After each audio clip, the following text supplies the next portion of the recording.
টি বাঘেরা চ্যানেলে সকলকে স্বাগত জানিয়ে শুরু করছি আজকে আমাদের ভিডিও। আজ আমরা দেখব উচ্চ মাধ্যমিক থার্ড সেমিস্টারের একটি টপিক অর্থাৎ নাটক, যার নাম হলো দুর্বাসহস অভিশাপ।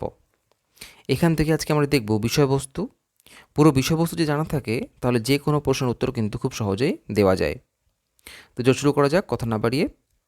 এখান থেকে যে প্রশ্নটি খুব গুরুত্বপূর্ণ প্রথমে আসতে পারে সেটি হচ্ছে দুর্বাসহস অভিশাপ এর মূল গ্রন্থের নাম কি, অর্থাৎ কোথা থেকে নেওয়া হয়েছে, উৎস গ্রন্থ কোনটি? উত্তর হলো অভিজ্ঞান শকুন্তলম। উৎস গ্রন্থ হচ্ছে অভিজ্ঞান শকুন্তলম, যেখান থেকে আমার পাঠ্যাংশটি নেওয়া হয়েছে। অভিজ্ঞান শকুন্তলম নাটকটি মহাকবি কালিদাসের লেখা, যেটিতে মোট অঙ্ক রয়েছে 7টি। এর মধ্যে যেটি চতুর্থ অঙ্ক, 4 নম্বর অঙ্ক, সেই চতুর্থ অঙ্কের মধ্যে রয়েছে আমাদের পাঠ্যাংশ, যার নাম হলো দুর্বাসহস অভিশাপ, অর্থাৎ ঋষি দুর্বাসার অভিশাপ। তো এর বিষয়বস্তু আমরা জেনে নিই খুব সহজেই। চলো শুরু করা যাক। দেখো, মালিনী নদীর তীরে বসবাসকারী মহর্ষি কর্ণের পালিতা কন্যা হলেন শকুন্তলা। তার সঙ্গে হস্তিনাপুরের রাজা দুষ্যন্তের গান্ধর্ব রীতিতে বিবাহ হয়। এইখানে অনেকে মানুষ প্রশ্ন রাখতে পারে যে গান্ধর্ব রীতি এটা আবার কী জিনিস। তো শোনা যাক। শাস্ত্রে 8 রকমের বিবাহের কথা রয়েছে। সেই 8 রকমের বিবাহের মধ্যে একটি বিবাহ হলো গান্ধর্ব বিবাহ। এতে কি হয়, পাত্র এবং পাত্রী যখন নিজের ইচ্ছায় পিতামাতার কোনো অনুমতি না নিয়ে বিবাহ করেন, তখন সেই বিবাহকে বলা হয় গান্ধর্ব রীতি। রাজা দুষ্যন্ত এবং শকুন্তলা উভয়ে গান্ধর্ব রীতি বিবাহ করেছেন, অর্থাৎ তারা পিতামাতার অনুমতি না নিয়ে নিজের ইচ্ছায় বিবাহটা করেন। সেই কারণে সেই বিবাহ রীতির নাম হলো গান্ধর্ব রীতি। আমরা মনে রাখবো অবশ্যই। এবং আরেকটা প্রশ্ন মনে রাখবো, প্রথমে দেখো রয়েছে মালিনী নদীর তীরে। এটা কিন্তু প্রশ্ন আসতে পারে পরীক্ষায়, যে মহর্ষি কর্ণের আশ্রম ছিল কোন নদীর তীরে, মনে রেখো।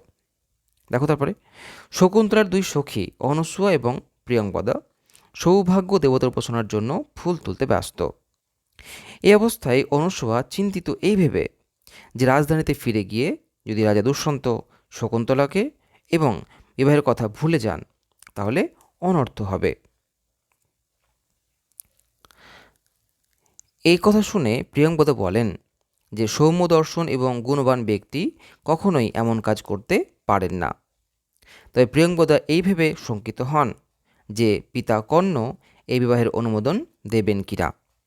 তখন অনসূয়া প্রিয়ংবদাকে আশ্বস্ত করে বলেন যে গুণবান পাত্রের হাতেই শকুন্তলাকে সমর্পণ করতে চেয়েছিলেন মহর্ষি কর্ণ, তাই তিনি এই বিবাহ অবশ্যই মেনে নেবেন। এদিকে স্বামীর চিন্তায় বিভোর ছিলেন শকুন্তলা। ঋষি দুর্বাসা আশ্রমে এসে বারবার ডেকেও কোনো সাড়া না পেয়ে ক্রুদ্ধ হন এবং শকুন্তলাকে অভিশাপ দেন। যার কথা চিন্তা করে তুই আমার অবমাননা করলি, স্মরণ করিয়ে দিলেও সে তোকে ভুলে যাবে। এই অভিশাপ শুনে শকুন্তলার সখী প্রিয়ংবদা সঙ্গে সঙ্গে ঋষি দুর্বাসার কাছে ছুটে যান এবং অনেক অনুনয় বিনয় করে তাকে শান্ত করেন। তখন ঋষি দুর্বাসা বলেন যে যদি কোনো অভিজ্ঞান বা স্মারক বস্তু দেখানো যায় তবে পুরনো স্মৃতি ফিরে পাবেন। এই বলে ঋষি দুর্বাসা সেখান থেকে চলে যান। বিবাহের সময় রাজা দুষ্যন্ত নিজ নামাঙ্কিত একটি আংটি শকুন্তলাকে পরিয়ে দিয়েছিলেন। সেই আংটি দেখালেই শকুন্তলার অভিশাপ কেটে যাবে। এই ভেবে 2 সখী আশ্বস্ত হন এবং তারা প্রতিজ্ঞাবদ্ধ হন যে এই অভিশাপের কথা তারা গোপন রাখবেন।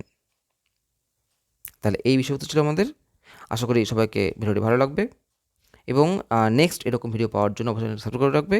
আর এখান থেকে MCQ প্রশ্ন কিন্তু দেওয়া হতে থাকবে, সুতরাং সেগুলো পাওয়ার জন্য অবশ্যই চ্যানেলটিকে সাবস্ক্রাইব করে রাখবে। আজকে পর্যন্তই, সবাইকে ভালো থেকো।